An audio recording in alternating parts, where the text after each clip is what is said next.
Welcome to Queen Esther, Haman and the End of Days. In today's special teaching, we're going to look at links between the interesting and fun story of Purim and Queen Esther and the events of the end times, specifically Gog, Magog, and the final battle, and how there are significant parallels between the two.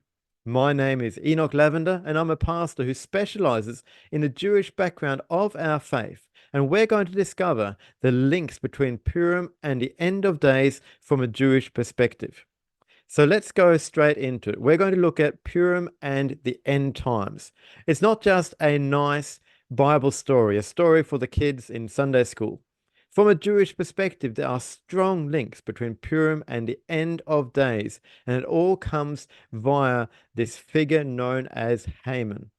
So Haman, his name means magnificent. And he no doubt thought of himself that way, that he was magnificent, he was glorious, and he became a ruler and key leader in the huge kingdom of Ahasuerus, which stretched from India all the way into Africa, covered the known world of the day, and he was the most important prince or ruler underneath the king Ahasuerus. Now, he demanded worship. So he wanted people to bow down to him. But this bowing down was not just some kind of polite courtesy. The word here for bowing down means to prostrate yourself flat on the ground.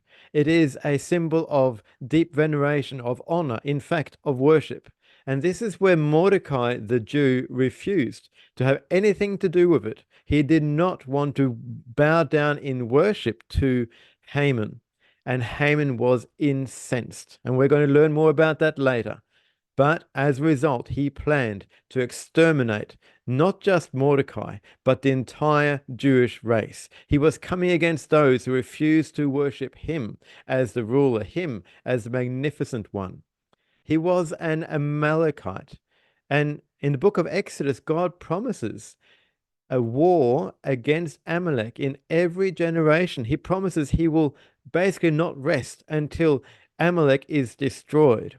So Amalek has to do with something that repeats itself throughout the generations, something that is venomous to the people of God and is inspired by Satan himself. It has to do with the archetypal enemy of God's people who seeks to destroy the people of God one way or another, but especially trying to go for the weak.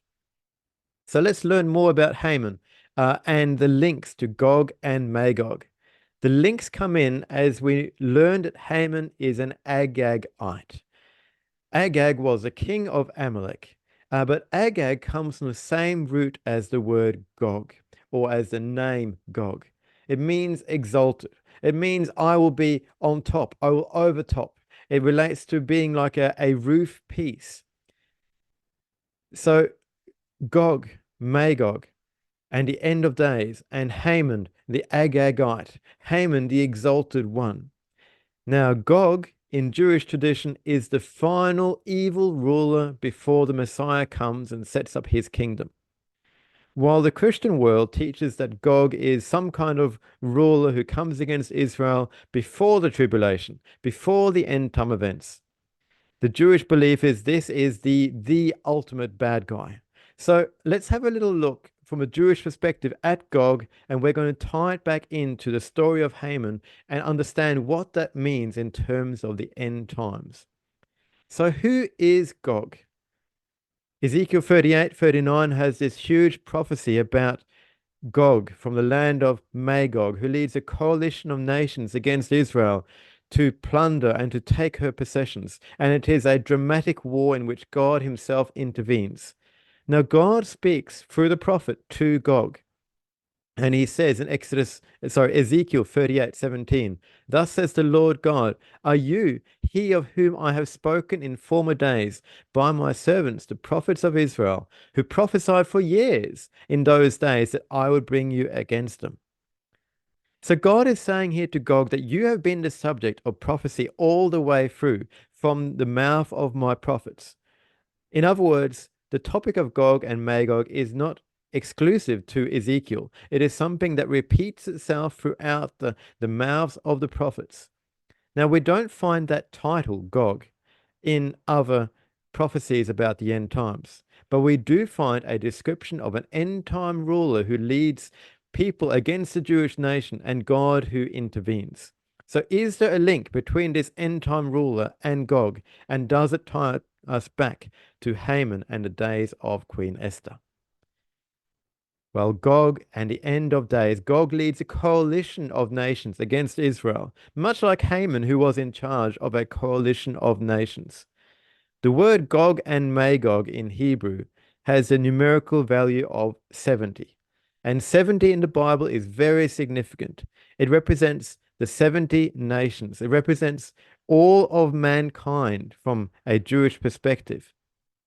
And so Gog leads an international coalition against the Jewish people, much like Haman sought in his day. Now, the motivation of Gog is clear in Ezekiel 38:18 to plunder, to take spoil from the nation of Israel. But this was also the motivation of Haman. He issued an edict to annihilate and kill all the Jews and to plunder their possessions. It says in Esther 3, verse 13. And so the motivation is the same. And there is both of them ruling a coalition. Gog, Magog, and the Antichrist. From a Jewish perspective, Ezekiel 38:39 is just a different perspective on the same end time battle, which we see in the rest of Bible prophecy. While many Bible prophecy teachers will try to make a distinction because there are clear points of difference between the prophecy of Gog and Magog and other end time prophecies. And therefore, they'll say that this all has to happen before the tribulation because Gog comes to take spoil from Israel, Gog gets destroyed, then the end time events begin to happen, then the 7 years of the tribulation, then the Antichrist, and then the Messiah comes. But the Jewish perspective is that Gog and the basically Antichrist figure are one and the same. And this is just a different perspective.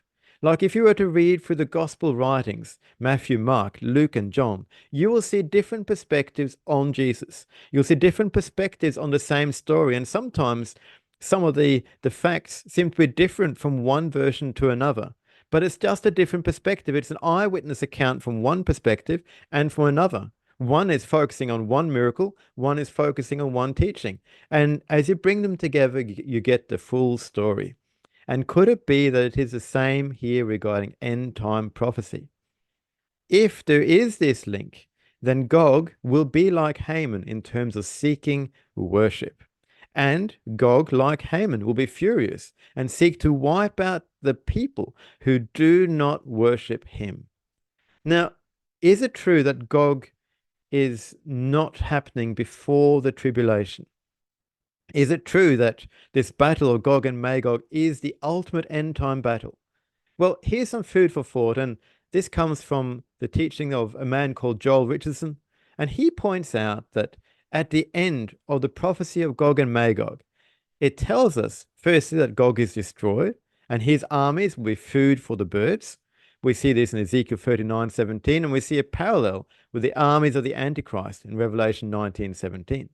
It goes on to say that after the destruction of Gog, God's name will no longer be profaned. That's Ezekiel 39, verse 7. Now, if the incident of Gog and Magog is before the tribulation, that puts it before a time period in history when God's name is going to be blasphemed at a level unparalleled throughout all history. And this aspect of the Gog and Magog war and the prophetic word really does not seem to fit that time period. But if it is afterwards, if Gog is the Antichrist figure and he is dealt with, then yes, it makes sense that God's name is no longer profaned. It says that the nations will know that I am the Lord. That is the outcome of the destruction of Gog. Again, does that fit before the tribulation? That the nations suddenly know that the God of Israel, he is the one true God. That again does not fit the end time picture we have from various prophetic writings. And it says that Israel will know that I am the Lord. And God says he will pour out his spirit on them. Ezekiel 39, verse 28. Again, this does not fit the picture of events leading up to the tribulation, but rather what happens at the end of the final battle between the Lord God and the Antichrist figure, perhaps here the one with a title who describes himself and is much like Gog. So there seems to be a link between Gog and the end of days. And if so, then it links us back to the story of Haman the Agagite. But there is a promise.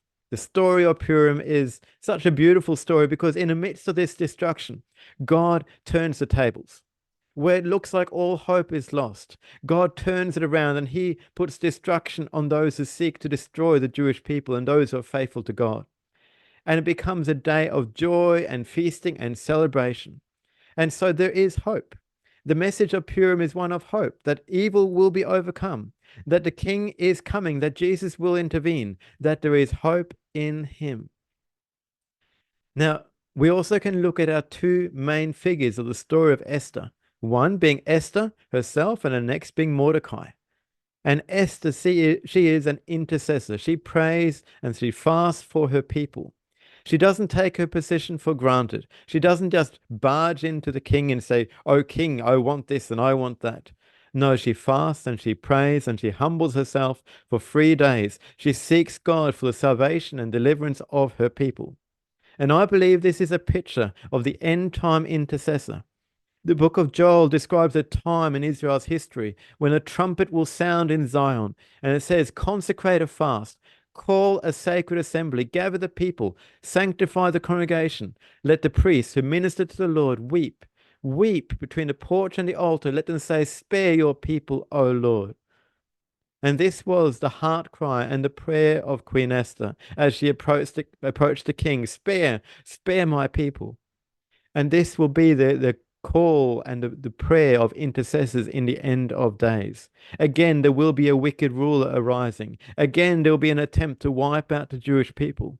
And it will make the recent events of October 7, the terror attack on Israel by Hamas, pale into insignificance as the enemy seeks to wipe out the Jewish people once and for all, as this spirit of the Amalekite, as this spirit of the Agagite, as this persona like Haman arises again and seeks to destroy God's people. There will be a cry and a prayer of intercession because only through prayer can this be overturned. Only through prayer can there be a change. And that is the role of Esther in these days. And my challenge to you as a believer, my challenge to you as a Christian is, will you pray in these days? Will you pray for the Jewish people for their salvation? Will you pray for the nations in this time? Will you pray?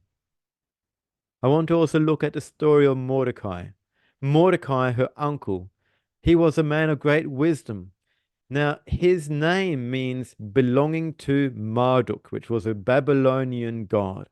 And so basically, the Babylonians said, "You belong to our God. You are ours."